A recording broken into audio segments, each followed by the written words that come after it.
और चलिए विधानसभा का रुख करते हैं। हमारे सहयोगी और ब्यूरो चीफ योगेश शर्मा जुड़े हुए हैं। योगेश जी, कौन कौन से मंत्री यहां पहुंच रहे हैं? क्योंकि अभी हमने मेरियट होटल की भी तस्वीरें दिखाई थी। अजय माकन जो रवाना हो चुके हैं, कितनी देर में उनका पहुंचने का कार्यक्रम है?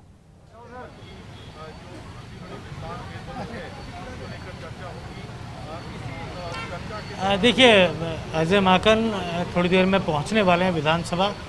और यहाँ पर जो कहा जा सकता है तैयारियों के मद्देनज़र, क्योंकि विधानसभा के अंदर मुख्यमंत्री के कक्ष में फीडबैक का ये पूरा कार्यक्रम होगा, संवाद होगा मौखिक रूप से। अजय माकन विधायकों से बात करेंगे। सबसे पहले जयपुर जिले का नंबर है जी। और उसके साथ ही मुख्य सचेतक डॉक्टर महेश जोशी और उप मुख्य सचेतक महेंद्र चौधरी दोनों विधानसभा पहुँच चुके हैं।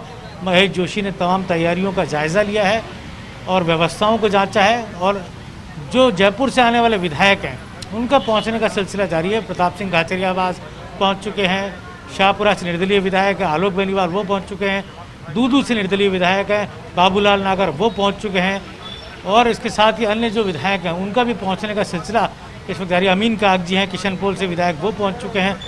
ये कहा जाता है तो फीडबैक का जो पूरा कार्यक्रम है। यहाँ पर सवाल ये खड़ा होता है कि किस तरह से, अब देख सकते हैं तस्वीरों के जरिए यहाँ पर इंदिराज गुजर जो कि विधायक हैं विराटनगर से, वो इस वक्त पहुँचे हैं अंदर जाते वक्त। और देखते हैं तस्वीरों के जरिए विराटनगर से विधायक इंदिरा गुजर वो पहुँचे हैं इस वक्त अंदर।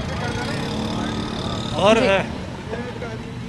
जयपुर देहात से में आता है विराटनगर के इलाका। 10 विधायक कांग्रेस पार्टी के हैं जयपुर जिले में, 3 विधायक निर्दलीय हैं। बस्सी से लक्ष्मण मीणा, दूदू से बाबूलाल नागर, शाहपुरा से आलोक बेनीवाल, ये 3 विधायक निर्दलीय हैं। और जो 10 विधायक जो कांग्रेस पार्टी के, उनमें हम जयपुर शहर की बात कर लें तो गंगा देवी बगरू से है, जोटवाड़ा से लालचंद कटारिया हैं, महेश जोशी हैं, हवा महल विधानसभा क्षेत्र से किशनपोल से अमीन काग जी है, आदर्श नगर से रफ़ीक खान विधायक हैं, और इसके साथ ही विराटनगर से इंदिराज गुजर हैं, जम्बारामगढ़ से गोपाल मीणा हैं। तो ये जयपुर जो देहात और शहर के कांग्रेस पार्टी के विधायक। पिछले विधानसभा चुनाव में एक बड़ा मैंडेट जयपुर जिले में कांग्रेस पार्टी को मिला था। आशा से बड़ी सफलता राजस्थान में जयपुर के अंदर कांग्रेस पार्टी को मिली थी। जो ढूंढाड़ का इलाका जिसे कहा जाता है, वो यहाँ पर सर्वाधिक जो विधायक है उनका भी हम बात कर लेंगे किस कैंप में कौन से विधायक आते हैं। पहले आप तस्वीरों के जरिए देख सकते हैं, तस्वीरों के जरिए यहाँ पर कि विधायक जो लगातार पहुँचने का सिलसिला जारी है। और यहाँ पर आप देख सकते हैं तस्वीरों के जरिए यहाँ पर विधायकों का जो पहुँचने का सिलसिला है वो इस वक्त। तो मैं जैसा मैंने पहले आपको बताया कि जयपुर के अंदर जो मोटे तौर पर जो सचिन पायलट कैंप की अगर हम बात करें तो इंदिराज गुजर जयपुर जिले के अंदर सबसे बड़े समर्थक के तौर पर यहाँ पर सचिन पायलट के माने जाते हैं। बाकी विधायकों की बात करें तो वो पूरी तरह अशोक गहलोत के समर्थक हैं। चाहे महेश जोशी की बात कर लें, चाहे लालचंद कटारिया की बात कर लें, चाहे प्रताप सिंह खाचरियावास की बात करें। खाचरियावास जब सरकार बनी थी तब सचिन पायलट कैंप के बड़े हरावल प्रमुख थे, और लेकिन उसके बाद वो जब बाड़ेबंदी से पहले वो अशोक गहलोत कैंप में शिफ्ट हो गए थे। तो अब अशोक गहलोत कैंप में है प्रताप सिंह खाचरियावास। इसके अलावा जो अन्य विधायकों की बात करें, चाहे अमीन खान हो, चाहे रफ़ीक काग जी हो, चाहे गंगा देवी हो, चाहे गोपाल मीणा हो, चाहे तीनों इंडिपेंडेंट एमएलए हों, ये तमाम विधायक अशोक गहलोत कैंप में थे। बड़ा जो मेजोरिटी है यहाँ पर 2 अगर कैंप की माने तो उनमें अशोक गहलोत कैंप की बड़ी मेजोरिटी है। यूँ कह सकते हैं 99% जो विधायक है जयपुर के अंदर वो अशोक गहलोत में 1% विधायक है वो सचिन पायलट के साथ है। तो ये बड़ा जो मेजोरिटी पावर है यहाँ पर ये अशोक गहलोत के पास जयपुर जिले में, जो जयपुर शहर और जयपुर देहात का इलाका है। लेकिन क्या अंदर जब बात होगी वो 1 to 1 होगी, 7 से 10 मिनट एक विधायक को दिए जाएंगे। तो जो 1 to 1 जो बातचीत होगी उसमें क्या विधायक अपने मन की बात कहेगा, सत्ता से जुड़े कामकाज को लेकर क्या कहेगा, संगठन से जुड़े कामकाज को लेकर क्या कहेगा। यहाँ बात की जा रही है जिला अध्यक्षों को लेकर, जिला अध्यक्ष ब्लॉक अध्यक्ष बनने उससे जुड़े फीडबैक को लेकर। लेकिन सबसे बड़ी बात है कि माकन ये पूछेंगे कि सत्ता और संगठन के कामकाज से विधायक कितना संतुष्ट हैं, सरकार के कामकाज से कितना संतुष्ट है, मंत्रियों की कार्यशैली को लेकर बात होगी। और जो विधायक अपने मन की बात करेगा उसको थोड़ा सा वक्त दिया जाएगा और वो अपने 2-1 मिनट में अपनी बात मन की कह देगा कि क्या नवाचार किए जाने चाहिए, क्या सुधारात्मक उपाय राजस्थान की राजनीति में कांग्रेस की मजबूती के लिए होने चाहिए, वो किया जाएगा। यहाँ पर संगठन को लेकर भी फीडबैक लेने की बात है, ना केवल सत्ता, प्रदेश कांग्रेस को लेकर भी क्या सुधार होने चाहिए, इसको लेकर भी बात की जाएगी। तो ये एक तमाम जो प्रक्रिया है ये राजस्थान की कांग्रेस में आगामी विधानसभा चुनाव, उसके बाद आगामी लोकसभा चुनाव के पूरे परिप्रेक्ष्य में, पूरी रणनीति के साथ ये पूरी जो कांग्रेस पार्टी का जो मंथन है वो आज से शुरू हो चुका है। आलाकमान के निर्देश के बाद अजय माकन ने फीडबैक का ये पूरा कार्यक्रम रखा। पर्दे के पीछे कहा जा रहा है कि अशोक गहलोत ने, मुख्यमंत्री ने ये कहा था कि सभी विधायकों से बात करनी चाहिए, सभी विधायकों की बात को सुनना चाहिए कि वो क्या सोचते हैं और क्या चाहते हैं। तो उसके बाद ये पूरी बात को रखा गया और इस मामले में सचिन पायलट ने भी अपनी हामी भरी। कल दिल्ली के अंदर जी तकरीबन 1 से 2 घंटे के लगभग सचिन पायलट की अजय माकन से बातचीत हुई है। तो आज जब अजय माकन जयपुर में है, उससे पहले एक बड़ी रणनीतिक चर्चा सचिन पायलट की अजय माकन से दिल्ली में हुई। उस बातचीत के क्या मजमून है, क्या तमाम बातें हैं। कोई कह रहा है कि 7 नाम सचिन पायलट की तरफ से दिए गए हैं, 3 कैबिनेट के लिए, 2 राज्य मंत्री के लिए, बाकी संसदीय सचिव के लिए। सियासी नियुक्तियों में सचिन पायलट अपनी भूमिका चाहते हैं, अपनी तरजीह अपने समर्थकों को चाहते हैं। जो जिलाध्यक्ष है उसमें कम से कम 20% जिलाध्यक्ष सचिन पायलट अपने समर्थकों के लिए चाहते हैं।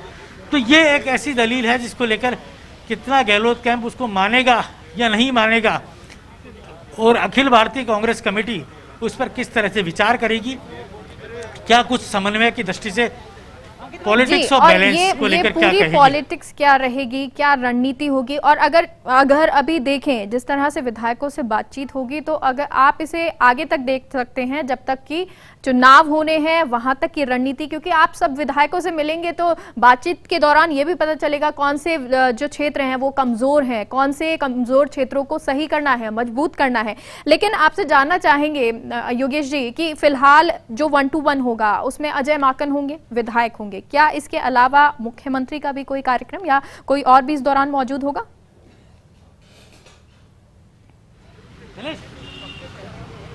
इम्पोर्टेंट लोगों से इम्पोर्टेंट देखिए, सबसे बड़ी बात मैं आपको बता दूं कि जो पूरी तरह ये जो मंथन है इसमें खास तौर पर एक उधेड़बुन है उन मिनिस्टर्स के अंदर जिनको लेकर लगता है कि वो इधर उधर हो सकते हैं। ये उधेड़बुन है, मन की बात है। प्रताप सिंह खाचरियावाल ने बहुत बड़ी बात अभी थोड़ी देर पहले हमसे बातचीत में कही। उन्होंने कहा कि अशोक गहलोत हमारे अभिभावक हैं।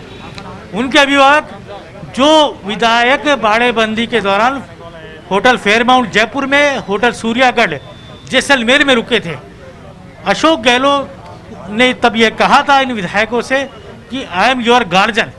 अब वही बात प्रताप सिंह कह रहे हैं कि गार्जियन जब वो कह चुके हमें, तो हमारा कभी भी अहित नहीं चाहेंगे, अच्छा सोचेंगे। और कांग्रेस पार्टी में ये फेरबदल और ये हटाना, सर्जरी करना, ये सब करने की कोई आवश्यकता नहीं है। कांग्रेस के राज में कांग्रेस की वर्तमान जो सरकार है बहुत अच्छा काम यहाँ पर कर रही है। तो ये बात जो है वो प्रताप सिंह खाचरियावाल ने अभी थोड़ी देर पहले हमसे बातचीत में कही है। मन की बात थी, अंदर वो क्या कहेंगे ये अलग बात है, क्या बातचीत उनकी रहेगी, लेकिन पर्दे के पीछे की जो पूरी गणित है। अब आपको ये भी बताना जरूरी है कि राज्य की विधानसभा में ये क्यों बातचीत रखा गया है, ये संवाद क्यों रखा गया है। राज्य की विधानसभा में संवाद इसलिए रखा गया है कि डिसिप्लिन बना रहे, किसी तरह की नारेबाजी बाहर नहीं हो, किसी तरह का कोई व्यवधान विधायकों से बातचीत के अंदर नहीं पड़े, किसी तरह का कोई दबाव विधायकों के ऊपर ना हो, वो अपनी फ्रीडम के साथ अपनी स्पीच यहाँ पर प्रभारी के सामने रखे। ये तमाम जो बातें थी, तमाम जो मुद्दे थे, उनके मद्देनज़र ये जो फीडबैक का पूरा जो कार्यक्रम है विधानसभा में रखा गया है। तकरीबन 8-9 बजे के बीच तक ये चलने वाला है पूरा कार्यक्रम। 8 बजे का समय दिया गया है। तो उस पूरे मैराथन में करीब 1.5 से 2 घंटे का लंच का ब्रेक होगा।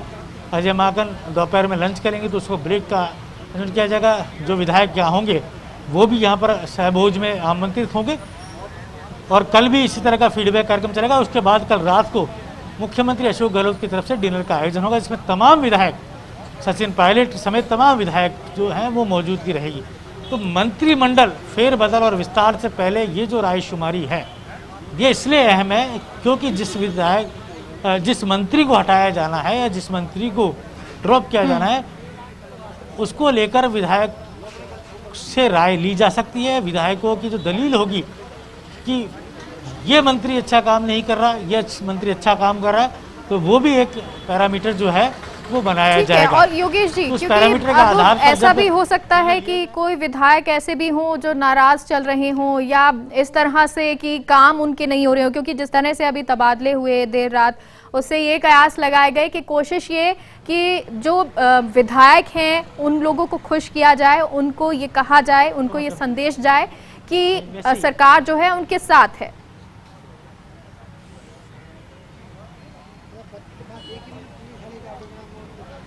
देखिए, संदेश कांग्रेस पार्टी में सदा एक ही रहा है जी। कि आला कमान का जो आदेश है वो सबको मान्य होना चाहिए। आला कमान शब्द, ये आला कमान शब्द आया कहाँ से? ये आला कमान शब्द कांग्रेस पार्टी के अंदर का ईजाद किया शब्द है। भारतीय जनता पार्टी में आला कमान नहीं कहा जाता, लेकिन कांग्रेस पार्टी के अंदर आला कमान कहा जाता है। आला कमान मतलब 10 जनपद, 10 जनपद मतलब सोनिया गांधी, राहुल गांधी, प्रियंका गांधी, ये कांग्रेस के विधिवत आला कमान है, जो जब चाहे किसी भी राज्य में, किसी भी स्टेट में कोई भी बड़ा परिवर्तन कर सकते हैं, जिनके फैसले पर उंगली कांग्रेस में नहीं उठ सकती। एक दौर था जब इस आला कमान की भूमिका इतनी शक्तिशाली होती थी कि वो दौर ऐसा था जब मिनटों में मुख्यमंत्री बदल दिए जाते थे, मिनटों में प्रदेश कांग्रेस के अध्यक्ष बदल दिए जाते थे, मिनटों में कांग्रेस पार्टी के मुख्यमंत्री बदल दिए जाते। राजस्थान में कोई भी विधायक उस दौर में जगन्नाथ पहाड़िया के साथ नहीं था, उसके बावजूद जगन्नाथ पहाड़िया को मुख्यमंत्री बनाया गया, और जब जगन्नाथ पहाड़िया के साथ सारे विधायक आ गए तब जगन्नाथ पहाड़िया को हटा दिया गया। तो आला कमान का अर्थ यह होता है, इतना शक्तिशाली होता है। लेकिन पिछले कुछ सालों में जी। ये जो आला कमान है कांग्रेस पार्टी का, इसकी जो ताकत है, इसका जो वजूद है, उसमें कमी आई है। कई राज्यों में सरकारें कांग्रेस की चली गई। अब गिनती के राज्य पूरे देश में कांग्रेस शासित राज्य रहने को लेकर, जिनमें भी 2 बड़े राज्य हैं, राजस्थान और छत्तीसगढ़, और बाकी जगह पर जो सरकारें हैं, पंजाब, वो कहा जा सकता है। तो 3 जो राज्य हैं मोटे तौर पर, और आने वाले समय में वो जो राज्य जो कांग्रेस के हाथ में भी हैं वो किस तरह बरकरार रहें। जो हिंदी पट्टी का जो इलाका है, जिनमें राजस्थान है, मध्य प्रदेश है, छत्तीसगढ़ है, उत्तर प्रदेश में कांग्रेस की स्थिति बहुत अच्छी नहीं है, बिहार में कांग्रेस की स्थिति बहुत अच्छी नहीं है, लेकिन जो अन्य जो इलाके हैं उनमें कांग्रेस किस तरह से फिर से अपने आप को सरवाइव करे, किस तरह से, राजस्थान की बात की जाए तो किस तरह से मिथक को तोड़े, एक बार कांग्रेस एक बार बीजेपी का जो मिथक है उसको किस तरह से बदले, ये कोशिश में कांग्रेस पार्टी अभी जुट गई है। आला कमान ने अब जो ताकत दिखाई है, आला कमान ने ताकत पंजाब में दिखाई, जहाँ सिद्धू को बनाया कैप्टन अमरिंदर सिंह के विरोध के बाद, वहाँ आला कमान ने ताकत दिखाई। आला कमान ने उत्तराखंड में ताकत दिखाई, जहाँ हरीश रावत के नहीं चाहते हुए भी वहाँ प्रीतम सिंह रावत को CLP का लीडर बना दिया गया। तो ये कुछ ऐसे सवाल खड़े करते हैं जो ये आला कमान की मजबूती को जताते हैं। लेकिन पंजाब की जो पृष्ठभूमि है, ज़मीनी हकीकत है, उससे हम राजस्थान को तोल कर नहीं देख सकते। राजस्थान में मेजॉरिटी ऑफ MLAs वो अशोक गहलोत के साथ खड़े हैं, और वो तब भी खड़े थे जब बगावत हुई थी, और आज भी खड़े हैं। और उनमें भी जो 13 निर्दलीय विधायक हैं, और जो बसपा से आए 6 कांग्रेस में शामिल हुए विधायक हैं, इन सभी की आस्था अभी तक अशोक गहलोत के साथ डटी हुई है। तो ये अशोक गहलोत के लिए सबसे बड़ी जो ताकत है वो ये है कि मेजॉरिटी ऑफ जो MLAs हैं वो अशोक गहलोत के साथ है। इसीलिए यहाँ पर पॉलिटिक्स ऑफ बैलेंस का फार्मूला लागू करने की बात है, आगे की रणनीति के हिसाब से बात है, क्योंकि कांग्रेस का आला कमान सचिन पायलट को अपने हाथ से जाने नहीं देना चाहता। कांग्रेस का आला कमान किसी भी सूरत में सचिन पायलट को छिटकने नहीं देना चाहता। कांग्रेस का आला कमान सचिन पायलट को केंद्र में रखकर भविष्य की चुनाव की रणनीति बनाना चाहता है। तो ये जो सवाल हैं, कांग्रेस आला कमान को पता है कि अशोक गहलोत और सचिन पायलट अगर मिल जाएं और समन्वय के साथ चलें तो राजस्थान में अगली सरकार कांग्रेस की बन सकती है। राजस्थान में कांग्रेस पार्टी मजबूती के साथ फिर से सामने आ सकती है।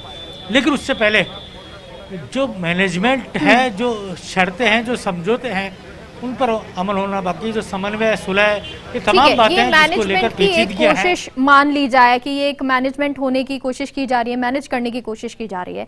लेकिन जिस तरह से, क्योंकि आपने कहा पर्दे के पीछे बात ये है कि मुख्यमंत्री ने ही कहा है कि विधायकों से राय मशवरा होना चाहिए, बातचीत होनी चाहिए। मुख्यमंत्री के साथ में ज्यादातर जो विधायक हैं वो भी हमने पिछली बार देख लिया था जब बाड़ेबंदी हुई थी।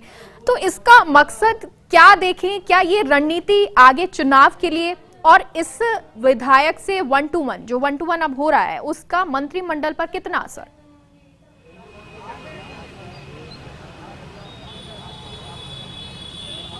देखिए, मिनिस्ट्री के अंदर हम किसी के लिए ये नहीं कह सकते कि ये हटेगा या ये घटेगा या ये बढ़ेगा, ये जुड़ेगा, क्योंकि ये सब कपोल कल्पित बातें हो सकती हैं। लेकिन ये ज़रूरत है कि इस बार फुल कैबिनेट बनाई जाएगी, 30 के 30 पद भरे जाएंगे, मंत्रिमंडल के अंदर बैलेंस पॉलिटिक्स होगी, सचिन पायलट कैंप से जुड़े भी जो लोग हैं उनको भी लिया जाएगा, संसदीय सचिव मिनिस्ट्री के बाद बनाए जाएंगे। और हम अजय माकन कब तक पहुँचेंगे, अजय माकन का किस तरह का कार्यक्रम रहने वाला है, मुख्यमंत्री से भी मिलने की बात थी। नरेश शर्मा हमारे साथ जुड़े हैं। नरेश, किस तरह का पूरा कार्यक्रम रहना है, क्या अब आगे की गतिविधि होगी? अजय माकन की सीएम से भी मिलने का कार्यक्रम बताया जा रहा है। देखिए, अभी जो हमें सूचना मिली, अजय माकन जो स्पीकर सीपी जोशी है उनके निवास पे पहुंचे हैं और उनके जो बड़े भाई का निधन हुआ था तो शोक संवेदना व्यक्त करने के लिए आज से पहुंचे। और अभी ये पुख्ता नहीं है कि मुख्यमंत्री से फिलहाल मुलाकात होगी या नहीं होगी, लेकिन इसके बाद वो सीधे विधानसभा आएंगे। लेकिन 10 बजे से योगेश, जैसे कि ये कार्यक्रम था संवाद का, वो अभी थोड़ी देरी से शुरू होने वाला है। हालांकि जिनका सबसे पहले नंबर था वो विधायक यहाँ पहुँच चुके हैं। अगर जयपुर के विधायकों की बात करें, मंत्रियों की बात करें, प्रताप सिंह खाचेबाज यहाँ पहुँचे, अमीन कागजी यहाँ पे आए हैं। जयपुर जिले की बात करें तो इंद्राज गुजर यहाँ पहुँच चुके हैं, वेद प्रकाश सोलंकी आ चुके हैं, मुख्य सचेतक महेश जोशी जो पूरी व्यवस्था संभाले हुए हैं वो यहाँ पे है, उप मुख्य सचेतक है महेंद्र चौधरी वो यहाँ पे आए हैं। तो जिन जिन विधायकों को जो सा टाइम अलॉट है वो उसके अनुसार पहुँच रहे हैं। अजय माकन कुछ ही देर में विधानसभा पहुँचेंगे, जिसके बाद जो 1-to-1 संवाद की बात कर रहे हैं हम लगातार, वो संवाद उनका शुरू होगा और सबसे पहले जयपुर से उसकी शुरुआत होगी। ये पूरा संवाद मुख्यमंत्री से अभी मिलके गए थे वेणुगोपाल और अजय माकन, और मुख्यमंत्री ने कहा कि सुनी जानी चाहिए विधायकों की बात। Majority of MLA Ashok Gehlot के साथ है, तो किस तरह से इस बातचीत का संवाद देखते हैं? कह तो ये जा रहा है कि जिलाध्यक्ष, ब्लॉक तक अध्यक्ष, इनको लेकर बात हो रही है, लेकिन पर्दे के पीछे कहानी अलग है। देखिए, आपको याद होगा योगेश, जब अजय माकन प्रभारी बन के आए थे तब भी उन्होंने इसी तरह का संवाद कार्यक्रम शुरू किया था और एक संवाद की चर्चा हुई थी। बाकी जो इस तरह के कारण हुए थे, इसके कारण से वो संवाद नहीं हो पाया था। अब चूंकि कोरोना के कारण से पिछले 1.5 साल में जो प्रभारी और जो विधायक उनके बीच में दिल्ली में ही संवाद हो पाया था, जयपुर में नहीं हो पाया था, तो कई कवायद है इसके बीच, चाहे मंत्रिमंडल फेरबदल की बात करें, चाहे हम संगठन के विस्तार की बात करें, चाहे सियासी नियुक्ति की बात करें, या फिर कुछ विधायक जिनको अपनी कुछ स्थानीय पीड़ा होगी वो बताने की बात करें। तमाम बातें इस संवाद में शामिल रहेगी। हालांकि ये बात सही है कि जो अधिकांश विधायक जो है वो मुख्यमंत्री अशोक गहलोत के साथ है, और कुछ विधायक जो कल हमने देखा था कि इस संवाद से पहले कई मुख्यमंत्री आवास पर पहुंचे थे, मुख्यमंत्री से मुलाकात की थी, वो मंत्री भी आए थे जिनके बारे में कहा जा रहा है कि इनका पत्ता मंत्रिमंडल फेरबदल में कट सकता है, वो भी मुलाकात करने आए थे। लेकिन देखिए, फेरबदल जो होना है वो मुख्यमंत्री का अधिकार होता है। मुख्यमंत्री किसको शामिल करेंगे, किसको बाहर करेंगे, ये मुख्यमंत्री का अधिकार है। लेकिन हाँ, ये जरूर है कि इससे पहले चाहे वो हम संगठन की बात करें, सियासी नियुक्ति की बात करें, तो जो विधायकों की जो मन की बात है वो जानने की कोशिश की जा रही है कि खासकर जिलाध्यक्षों की जो आपने बात कही है कि कई जगह तो जो है वो सर्वसम्मति है, उन क्षेत्र के जो कांग्रेसी विधायक है या जो विधानसभा में उम्मीदवार है तो उनमें सर्वसम्मति है, लेकिन कुछ जगह पेच फंसा हुआ है।